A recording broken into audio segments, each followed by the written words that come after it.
আপনারা জানেন ইসলাম নারীদেরকে সবচেয়ে বেশি সুরক্ষা দিয়েছে, নারীদের অধিকার বাস্তবায়ন সবচেয়ে বেশি করেছে। কিন্তু ব্রিটিশ এবং পাশ্চাত্যদের যে নিয়ম যে কানুন, তাতে আমাদের নারীদেরকে সুরক্ষা করতে পারে নাই, বরং আমার নারীরা সবচেয়ে বেশি ধর্ষিতা হচ্ছে, ইফতিজিনের শিকার হচ্ছে। আমার মা বোনরা সবচেয়ে বেশি আজকে বিবাহ বন্ধনের বিচ্ছেদ ঘটাচ্ছে। আজকে আমাদের সমস্ত মা বোনরা অধিকাংশ মা বোনরা এসিডে দগ্ধ হচ্ছে। আজকে দেখা যায় আমার ওই তিন্নি ফিন্নি সহ বহুত মা বোনেরা জেলের মধ্যে ধুকে ধুকে মরছে। ইসলাম এমন সুরক্ষা গ্রহণ করবে, আমার একটা মা বোনের ইজ্জাত হানি হবে বলে আমি মনে করি না।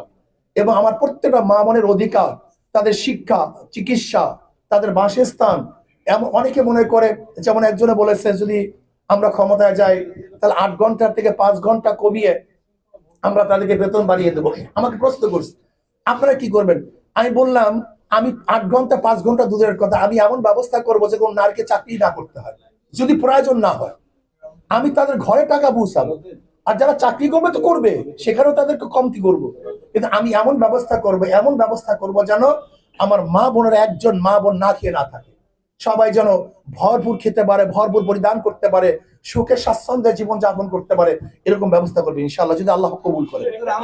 দেখেন বর্তমান যেইভাবে আপনারা আমাদেরকে বলতেছেন, আগে ইসলাম হুকুমত কায়েম করার পরে শরিয়া ভিত্তিতে যাহা কিছু আছে সব মহিলাদের অধিকার দেওয়া হবে ইসলামের।